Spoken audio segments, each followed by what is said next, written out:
नाही, म्हणजेच परोक्ष नाही अपरोक्ष अनुभूती त्यांना झालेली आहे. मग असे ते जे संत आहेत ते साक्षात कोण आहेत? म्हणाले भगवंत आहेत. देव ते संत, देव तेच देव, तो भगवंत आहे, तोच त्या ठिकाणी संत आहे. म्हणाले बरं ठीक आहे महाराज, तुम्ही म्हणतात म्हणून तुम्ही संताला आम्ही भगवंत मानायला तयार झालो, परंतु संत एक नाही ना. बघा पैठणमध्ये आमचे नाथ महाराज आहेत, आळंदीला गेलो माऊली ज्ञानेश्वर महाराज आहेत, त्या ठिकाणी पुढे देहूला गेलं तुकोबाराय आहेत, नामदेवराय आहेत, अनेक संत महापुरुष आहेत. एकाचं कुठे कुठे कोणाचं नाव घेऊ. सगळ्या संत महापुरुषांची जर यादी आणली तर या सगळ्यांपैकी कोणत्या संताला आम्ही भगवंत म्हणायचं हो? नेमकं कोणत्या ठिकाणी आम्ही भगवंत पाहायचा? कारण की बघा, भले संत आणि भगवंतामध्ये अंतर नाही, परंतु संत आणि संतामध्ये तर अंतर असेल ना. तर त्या ठिकाणी सांगते अजिबात नाही. संत निमित्त त्या प्रतिमा. जसं भगवान परमात्मा एक आहे परंतु अनेक रूपाने आपल्याला दिसतो, तसंच त्या ठिकाणी संतही एकच आहेत, फक्त औपाधिक दृष्ट्या. उपाधीनं जे शरीर आपल्याला दिसते याद्वारे ते वेगळे वेगळे फक्त आपल्याला दिसतात. जसं एखादा माणूस आहे, सकाळी उठला तेव्हा काहीतरी वेगळे कपडे घातले होते, आंघोळ केली, त्याने लुंगी नेसली, पूजेला बसला. आता म्हटला मला ऑफिसला जायचे, पॅन्ट घातली, घरी आला लुंगी घातली, वॉकिंगला निघाला वेगळेच कपडे घातले, कीर्तनात जायचे मग अगदी टोपी वगैरे छान चढवली. अशा प्रकारे माणूस एकच, त्याचे वेशभूषा अनेक. त्याच प्रकारे सांगितले की संत जे आहेत तत्वतः एकच, परंतु त्यांनी घेतलेली शरीरं वेगळी वेगळी आहेत. जसं समजा तुमच्या घरी तुम्हाला म्हटले पाहुणे येणारे जेवायला, बरं का, जेवायला पाहुणे कशाला जाऊ द्या, कुणी महात्मा येणार आहेत तुमच्या घरी जेवायला, कुणीतरी स्वामीजी, समजा स्वामीजींना बोलवले म्हणजे स्वामीजींना जेवायला आमच्या घरी बोलवू.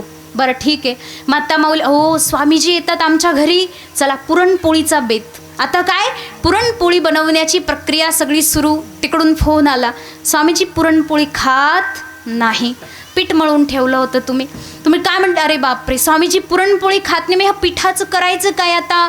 म्हटले मग साधारण गोष्टी करता येणार नाही, मग चला पुऱ्या बनवू आपण. हां, मग पुऱ्या बनवण्याकरता त्याच पिठाला थोडंसं कडक बनवलं आणि पुऱ्या लाटून ठेवून दिल्या. तेवढ्यात फोन आला, म्हणजे स्वामीजी तेलकट खात नाही. अरे बापरे, मग काय करायचं? काही नाही म्हणे, साध्या चपात्या वगैरे करून घेऊ मग आता. मग त्या माता माऊल्यांनी चपात्या बनवायला सुरुवात केली. तेवढ्यात म्हटले स्वामीजी फक्त फुलके खातात. फुलके म्हणजे रोटी म्हणतो आम्ही त्याला, जे बिना तेलाचं बिना तुपाचं. जर समजा फार इच्छा असेल तर वरून तूप लावा, परंतु त्याच्यामध्ये आतून ते तेल वगैरे लावत नाही तुम्ही. अरे बापरे, असं करून करून तेच जे पीठ होतं त्याला तुम्ही पुरणपोळी बनवायला निघाले. कधी पुरी बनवताय, कधी चपाती, कधी रोटी, कधी काय अनेक व्यंजन, पण पीठ काय एकच आहे. म्हणजे एकाच आट्यापासून अनेक पदार्थ बनता आहात. त्याच प्रकारे म्हटले की भगवान परमात्मा एकच, परंतु कार्यरूपाने अनेक आपल्याला ते दिसतात. त्याच प्रकारे संत सुद्धा एकच, परंतु कार्यरूपाने ज्या वेळी जे रूप त्या आवश्यकतेनुसार घेण्याची गरज पडली होती तेव्हा ते रूप भगवंताने घेतले आणि संत रूपामध्ये अवतरित झाले. मग अशा प्रकारे कार्यरूपात्मक फक्त वेगळं वेगळं आहे. जसे दागिने, सोन्याचा गोळा एकच आहे परंतु अलंकार वेगळे वेगळे. त्याच सोन्याच्या गोळ्यापासून तुमचा हार, कानातले फुलं, अंगठी वगैरे वेगळं वेगळं काही बनत जातं. म्हणजे हे जे आहे वस्तुतः अज्ञान आहे. या औपाधिक दृष्टीला आपण पाहत बसतो, हे अज्ञान आहे. वस्तुतः जी वास्तविक वस्तू आहे ती खरी आहे. मग हे जे तत्वतः आहे परब्रह्म आहे, परंतु उपाधिगत दृष्ट्या शरीर आणि कार्यगत आपल्याला या ठिकाणी वेगळं वेगळं त्या ठिकाणी दिसायला येतं, प्रतीतीला येतं. वस्तुतः परमात्मा एक आहे, तोच संत रूपाने येतोय. म्हणून देवते संत निमित्त त्या प्रतिमा. केवळ निमित्त त्या ठिकाणी वेगळं. बरं ठीक आहे महाराज, फार बोलले तुम्ही, पण तरी पण आम्हाला एवढं खास काही पटत नाही की भगवान परमात्माही साक्षात भगवंतही काही संत आहे. अहो, संत आणि भगवंत यांच्यामध्ये तुम्ही म्हणले भेद नाही, परंतु थोडा तरी भेद असेल ना, थोडा, एवढा असा, एवढा नखा एवढा सामान्यतः भेद मात्र नक्की असेल. तेव्हा सांगता अजिबात नाही. संत आणि भगवान परमात्म्याचे तेवढा तीळ मात्र सुद्धा भेद नाही. कसा हो महाराज, काहीतरी असेल ना, तर त्या भेदाकरता अनेक कारणं देतात. जसं म्हणता गुणतः, कार्यतः, फलतः आणि शब्दतः असे 4 प्रकारे तरी भेद नक्की असेल. कसं? गुणतः म्हणजे भगवान परमात्म्याचे जे गुण आहेत त्या गुणाच्या मध्ये काहीतरी संतांमध्ये कमी नक्कीच असेल ना, कुठेतरी कमी असेल. परंतु म्हटले अजिबात नाही. कसं नाही? म्हणजे भगवान परमात्मा जो गुणातीत आहे, सत्व, रज आणि तम, बाकी गुण घेऊ नका इथे सध्या, सत, रज आणि तम. तर वेदांतिक भाषेमध्ये सत, रज आणि तम या 3ही गुणाच्या अतीत तो परमात्मा आहे. आणि त्या परमात्म्याला ज्यांनी जाणलं तो सुद्धा या 3 गुणाच्या अतीत आहे. ती त्रिगुणातीत झाल्याशिवाय संत महात्मा त्या ठिकाणी ओळखू शकत नाही परमात्म्याला. त्याच्यामुळे म्हटलेलं आहे की हेही त्रिगुणातीत आणि ह्या गुणाच्या अधीन असलेली ही जी माया आहे, या मायेनं जो पसारा बनवून ठेवलेला जो विशाल प्रपंच आहे, या प्रपंचात ते कदापि फसत नाही. ते निरंतर आत्मचिंतनामध्ये तल्लीन असतात. असे त्रिगुणातीत संत महापुरुष गुणतः परमात्म्याच्या एकदम जवळचे, अभेद आहे, अभिन्न आहे. म्हणून देवते संत पुढे म्हणाले असंही नाही. बघा, हे तर लौकिक नाही, अलौकिक भाषेनं बोलले तुम्ही, पण लौकिक दृष्ट्या जर विचार केला ना, भगवान परमात्म्याच्या अंगामध्ये जे गुण आहेत तेच गुण संत महापुरुषांच्याकडे पण आहेत. संत तोची जाणा जगी, दया क्षमा ज्याचे अंगी. संत त्यालाच म्हणायचं जो त्याच्या अंगामध्ये काय? दया क्षमा. अनेक अपराध तुम्ही करा हो, अनेक अपराध करा, तरी सुद्धा ते क्षमा दान करण्याला समर्थ आहेत. भगवान परमात्मा पण क्षमा करतात. अनेक अनंत राशी पापाला ते सहज जाळून देतात. हेच संत महापुरुषांच्याकडे असलेलं सामर्थ्य आहे. ते कदापि त्या ठिकाणी दुसऱ्याला बदला घ्यावा, दुसऱ्याने मला त्रास दिला म्हणून मी सुद्धा त्याला कधी त्रास द्यावा असं म्हणत नाही. संत महापुरुषांच्याकडे क्षमा आहे, शांती आहे, दया आहे. भगवान परमात्म्याचे जे दिव्य परम गुण आहेत त्या गुणांनी अभियुक्त असणारे संत आहेत. म्हणून देवते संत तसंही नाही, परत एकदा पुष्टी करण्याकरता, बाकी सगळ्या लोकांपासून विलक्षण करण्याकरता परत एकदा देवते संत. म्हणून गुणतः त्या ठिकाणी संत आणि भगवंत काय आहेत? अभिन्न. पुढे एक सांगितले, मग ठीक आहे, कार्यतः, कार्य वेगळे वेगळे, तो भगवंताचे कार्य वेगळे. काय कार्य केले देवानं? धर्तीवर अवतार घेऊन एकापेक्षा एक मोठा अवतार घेतला आणि एकापेक्षा एक मोठे दिव्य कार्य केले. आणि भगवान जसे कामं करतात संत करू शकतात का? म्हणाले का नाही. बघा, भगवंताकरता 3 गोष्टी आहेत, कर्तुम, अकर्तुम आणि अन्यथा कर्तुम. या 3ही गोष्टी भगवंताला सहज शक्य आहेत. काय आहे कर्तुम अकर्तुम?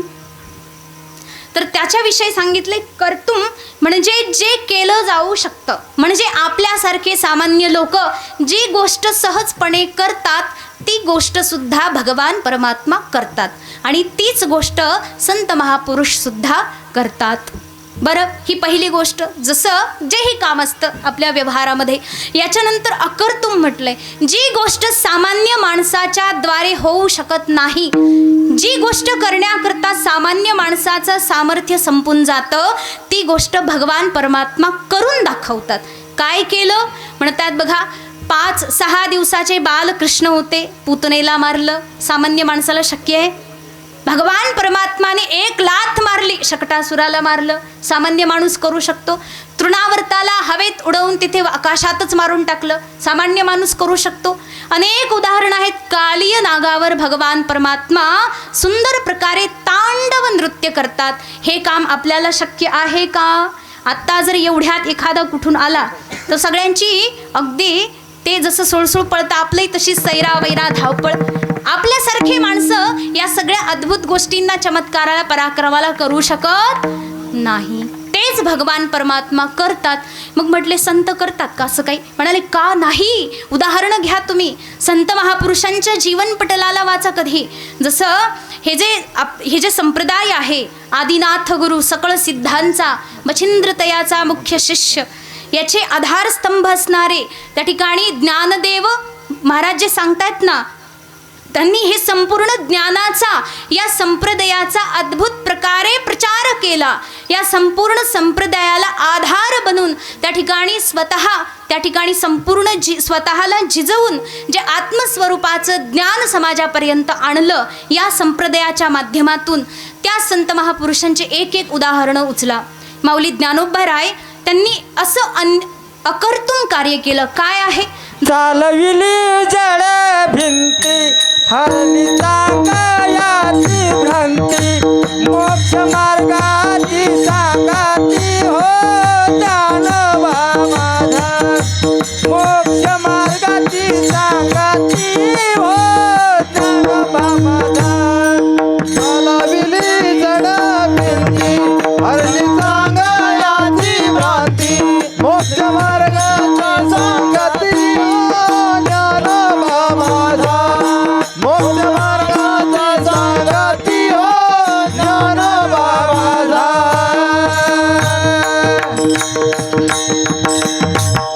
चालविली जड भिंती, ती जड भिंत चालवली. काय सांगू देवा ज्ञानोबांची ख्याती, वेद महिषामुखी वदविली. बघा, महिषीचा पुत्र म्हणजे जो रेडा आहे, त्याच्या मुखामधून वेदाला वदवून घेणं सामान्य माणूस करू शकतो? हे भगवत कार्य आहे, केवळ परमात्मा करू शकतो. परमात्म्याच्या व्यतिरिक्त दुसऱ्या कोणालाही संभव नाही. असं अद्भुत कार्य त्या ठिकाणी भगवंताचे भक्त करू शकतात. त्या ठिकाणी भिंत चालवली. आणि अनेक अशी उदाहरणं यांच्या जीवनपटलामध्ये आपल्याला पाहायला मिळतील. तुकोबाराय जे आहेत, त्यांनी जसं त्या वह्या तारवल्या. कशा तारवल्या? जशा लाह्या. तुकाराम महाराजांच्या जीवनामध्ये असे अनेक प्रसंग आहेत जे की सहज सामान्य माणसाला शक्य नाही, जे केले. याच संप्रदायामध्ये बघा, आदिनाथ या जो नाथ संप्रदाय, याच्यामध्ये कानिपनाथजी महाराज यांचा जन्म कुठून झाला हो? प्रगट झाले ना ते हस्तीच्या कानामधून, हत्तीच्या कानामधून जन्म झालेला आहे. आपला जन्म, सामान्य माणसाचा जन्म आपल्याला कसाही होतो, कुठेही होतो, काही होतो. परंतु संत महापुरुष अद्भुत कर्म असतात आणि हे कर्म केवळ परमात्माही करू शकतो. त्यांच्या व्यतिरिक्त दुसरं कोणी नाही करू शकत. जसं सोन्याचा पहाड रचला, हे संत महापुरुषांचं अद्भुत कार्य आहे. त्याच्याकरता म्हटलं अकर्तुम, जे सामान्याला शक्य नाही ते यांनी केलं. म्हणून देवते संत भगवान जे करू शकतात तेच संतही करू शकतात. बसलं ना महाराज, पुढे म्हणतात, अच्छा मग अन्यथा कर्तुम जे आहेत ते संत करू शकत नाही. अन्यथा कर्तुम म्हणजे तुम्ही एखादं काहीतरी कर्म केलं आणि त्या कर्माचं फळ काहीतरी वेगळं आहे, विचित्र आहे, परंतु त्या फळाला तोडून तुम्हाला चांगलं फळ देण्याचं जे सामर्थ्य आहे ते भगवंताकडे आहे. अनेक दुष्कर्म करणाऱ्या लोकांनाही भगवंताने मोक्ष देऊन टाकलेला आहे. रावणाचा काय अधिकार होता? भगवान परमेश्वराच्या हातून मरण्याचा आणि मोक्ष मिळवण्याचा. कंस, शिशुपाल, वक्रदंत, रावण, कुंभकर्ण, जसे की त्या ठिकाणी हिरण्याक्ष, हिरण्यकशिपू, अनेक दैत्य त्या ठिकाणी भगवंतालाच प्राप्त झाले. मग असे हे जे लोक आहेत ज्यांचं कर्म अत्यंत विपरीत, परंतु भगवंताच्या कृपेनं सहज मोक्ष मिळाला, हे अन्यथा कर्तुम आहे. तेच कार्य भगवान जसं करतात तसंच संत देखील करतात. संत महापुरुष काय करतात? जसं माऊली ज्ञानेश्वर महाराज आहेत, त्यांनी त्या ठिकाणी विसोबा खेचर ज्यांनी अनंत त्रास दिला, माऊलींना खूप त्रास दिला. मग त्रास देण्याचं जे फळ आहे त्यांना काय मिळालं हो? पुढे चालून ते नामदेवरायांचे गुरु झाले. संतांना त्रास द्यायचं हे काय फळ आहे का? नाही. परंतु काय दिलं फळ? हे जसं की पाठीवर मांडे भाजले, अद्भुत कर्म आहे, तसंच हे सुद्धा काम अद्भुत कर्म आहे. त्याचबरोबर जसं चांगदेव महाराज अहंकारामध्ये अभिभूत आहे, अहंकाराची साक्षात मूर्ती जशी समोरून येते, अहंकारी माणसाला मोक्ष मिळावा एवढी त्याची काही योग्यता असते का? अहंकाराचं फळ मोक्ष नाही, अहंकाराचं फळ पतन आहे, तरी त्यांना मोक्ष मिळाला. हे कोणी दिलं? संत ज्ञानेश्वर महाराजांनी. अर्थात माऊलींनी त्या ठिकाणी अन्यथा कर्तुम असे अशक्य असणारे, अन्यथा असणारे कार्य सुद्धा परिपूर्ण केले. म्हणून देवते संत, जे कार्य भगवान करू शकतात ते कार्य संतही करू शकतात. कार्यतः अभेद झाला, गुणतः झाला, कार्यतः झाला. पुढे म्हणाले फळतः तर भेद असेल. बघा, भगवंताचं नाव घेतलं, घेताना मग विठोबाचे पर्वत जळती पापा, तुटे भवरोग संचित क्रियमाण भोग, ऐसे विठोबाचे नाम उच्चारिता खंडेजन. ओ म्हणाले भगवान परमात्म्याचं नाव नाव आहा अद्भुत आहे. कसं आहे? जनन मरण भय शोक विधूरम सकल शास्त्र निगमागम सारम जनन मरण भय शोक विधूरम सकल शास्त्र निगमागम सारम पिबरे राम रसम रसने पिबरे राम रसम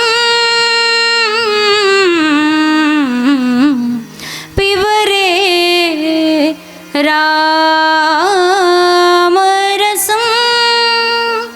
जनन मरण भय, जन्म आणि मृत्यूचं जे भय आहे ते एक केवळ राम नामामधून त्या ठिकाणी काय होतंय? नष्ट होतंय. भगवान परमेश्वराच्या नावामध्ये अद्भुत सामर्थ्य आहे. तसं संत महापुरुषांच्या नावात आहे का हो हे सामर्थ्य?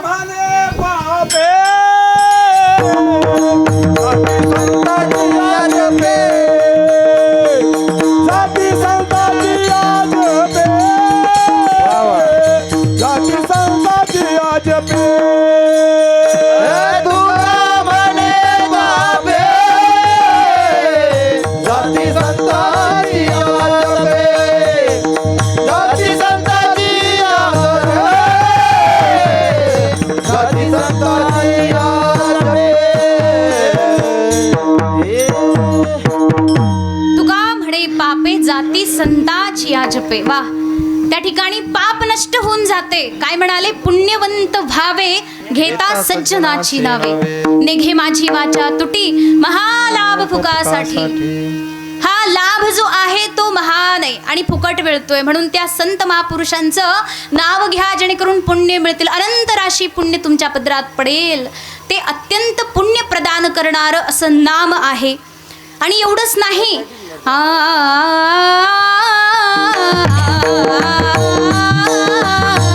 तुकाराम तुकाराम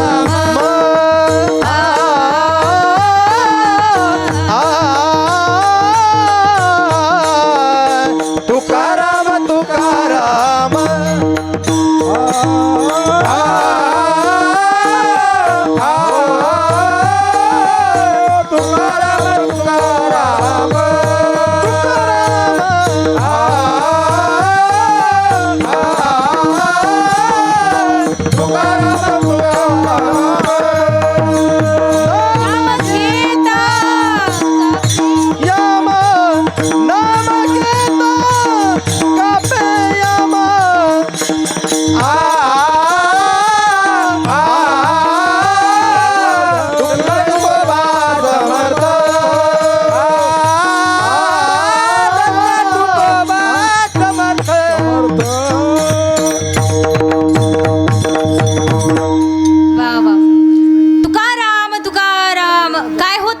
तुकाराम तुकाराम. पुढे नाम घेता कापे यम. संत महापुरुषांच्या नामामध्ये असलेलं सामर्थ्य. तुकाराम तुकाराम म्हणा. त्या ठिकाणी यम अर्थात काळ, काळ म्हणजेच मृत्यू, मृत्यू सुद्धा थरथर थरथर कापेल एवढं सामर्थ्य संत महापुरुषांच्या नामामध्ये आहे. म्हणून त्या ठिकाणी तुम्ही फळतः भेद सांगू नका. संत महापुरुषांच्या मध्ये सुद्धा ते सामर्थ्य आहे की ते काहीही करून देऊ शकतात. एकदा फक्त शरण जाण्याशी उशीर आहे. बघा, भगवान शंकराचार्य ज्या ठिकाणी की एकदा जसं त्रोटकाचार्य आहेत ते सेवेमध्ये असायचे. आचार्यांचे वस्त्र धुवा, आदी आदी आश्रमाची सेवा करा. आणि एकदा त्या ठिकाणी ते नदीवर वस्त्र धुवायला गेले होते. त्यांना यायला थोडासा उशीर झाला. आचार्य बसलेले आहेत आणि सगळे म्हणाले, आचार्य आपल्या सत्संगाला म्हणजे आपल्या पाठाला सुरुवात करण्याची वेळ निघून गेली आणि तुम्ही अजून सुरू केलं नाही. ते म्हणाले की माझा त्रोटक येतोय, त्रोटकाचार्य येत आहेत ना. ते म्हणाले याला काय येते, हे फक्त सेवा करण्याचं काम करतो, बाकी शास्त्र त्याला काय कळतं. आणि त्याच्यासाठी गुरुजी थांबले म्हणे.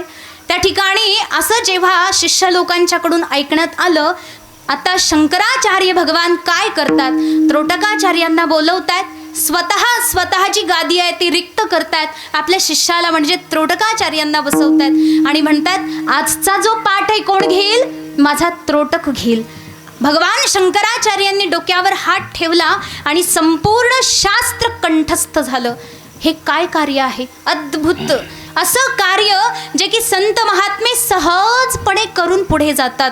असे अनेक संत महात्म्यांची अनेक उदाहरणं आपल्याला पाहायला मिळतील. आपण सारखे करीत तात्काळ, नाही काळ वेळ तया लागी, नाही काळ वेळ तया लागी. आपण सारखे करीत तात्काळ, आपण काळ वेळ तया लागी, नाही काळ वेळ तया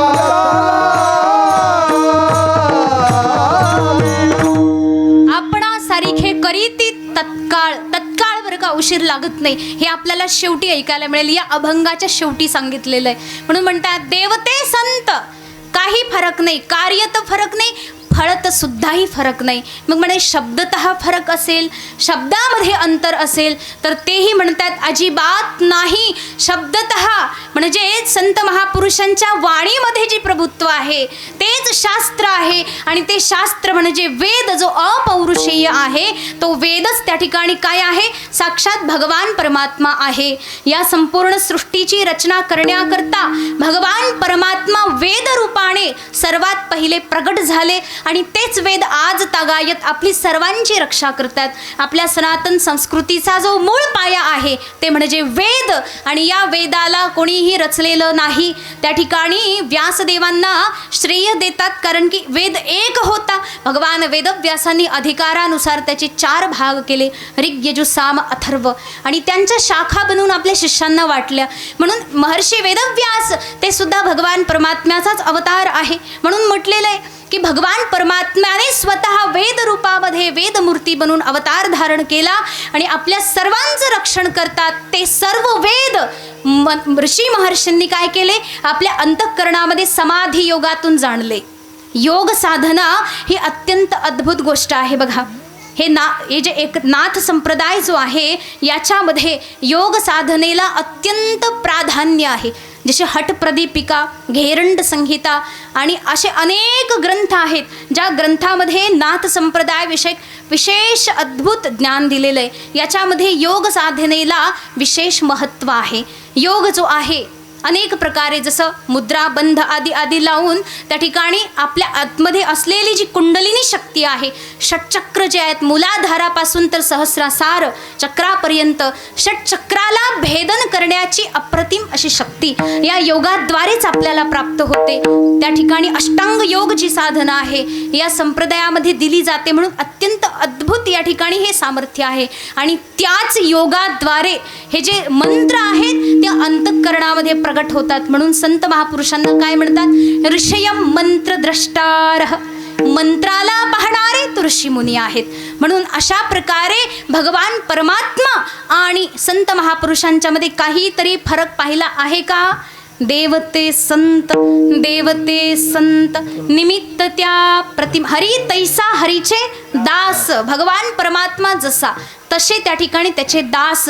त्याच्याजवळ कोणताही शोक नाही, कोणतं भय नाही, कोणत्याही प्रकारचं दुःख नाही. का बरं? भय का नाही? निर्भय कोण आहे? भर्तृहरी महाराज जे आहेत त्यांच्या नीतिशतकामध्ये सांगतायत की निर्भय कोण आहे. या जगामध्ये सर्वांना भय आहे परंतु वैराग्यमेव अभयम. ज्याच्याजवळ वैराग्य आहे तो अभय आहे. बघा संत त्यालाच म्हणायचं ना, ज्याच्यापासून जगात कोणालाही भय नाही आणि जगामधल्या कोणाचंही भय ज्याला नाही. म्हणजे मी कोणाला घाबरत नाही आणि मला सुद्धा कोणी घाबरायचं नाही, अशी जी वृत्ती स्थिर आहे त्याला म्हणायचं संत. नाही तर काय म्हणायचं, मी कोणाला घाबरत नाही, सगळे मला घाबरतात. ही आसुरी प्रवृत्ती आहे. तुला घाबरतात म्हणजे तू आहे कोण असा? संत काय म्हणतात, मला जसा मी सगळीकडून निर्भय आहे तसं समस्त चराचर सुद्धा मला माझ्यापासून निर्भय आहे. म्हणून संत महापुरुषांच्या जवळ सगळे क्रूर आणि हिंस्र जंतू सुद्धा एकमेकाचे सोयरे बनतात. त्या ठिकाणी खेळतात, एकमेकांशी बागडतात. हे का शक्य आहे? कारण की संत महापुरुषांच्या आतमध्ये असलेले दुर्गुण सगळे निघून गेले, तत्वतः परमात्मा बनून गेले. म्हणून देवते संत निमित्त निमित्त अनेक आहेत. जसं या ठिकाणी पहिलंच आपण उदाहरण दिलं, तर निमित्त अनेक आहेत. तुम्ही दिसताय, हे दिसता, ते दिसता, असे सगळे बाहेरचे जे मुखवटे हे सगळे वेगळे वेगळे, वस्तुतः आतमध्ये बसलेला जो आहे तो कसा आहे? एक आहे. या सगळ्या प्रतिमा निमित्त वेगळ्या वेगळ्या वेगळ्या आपल्याला दिसतात. अनेक उदाहरणातून समजवता येईल, पण आपल्याला वेळच नाही तेवढा. असं पुढे चालू आपण. मग म्हणाले ठीक आहे महाराज, परंतु तुम्ही सांगतायत नुसतं हे शाब्दिक ज्ञान असू शकतं बरं का, म्हणजे एखाद्याने शब्दाद्वारे भरपूर आपल्याला भरवलं आणि ते खरंच हे कशावरून? त्या व्यक्तीच्या जवळ त्या गोष्टीचा अनुभव सुद्धा पाहिजे ना. तेव्हा तुकाराम महाराज सांगतायत नाही नाही नाही, असं काही बोलत नाही मी, त्या गोष्टीला पुरेपूर अनुभव आहे. काय आहे? अभंगाच्या मी तो सांगत आहे भावे, मी तो सांगत असे भावे, मी तो सांगत असे भावे, मी तो सांगत असे भावे, मी तो सांगत असे भावे, मी तो सांगत असे भावे, मी तो सांगत सुठावे तुम्हाशी सकळा, सुठावे सकळा, मी तो सांगत असे भावे, मी तो सांगत असे भावे, सोटावे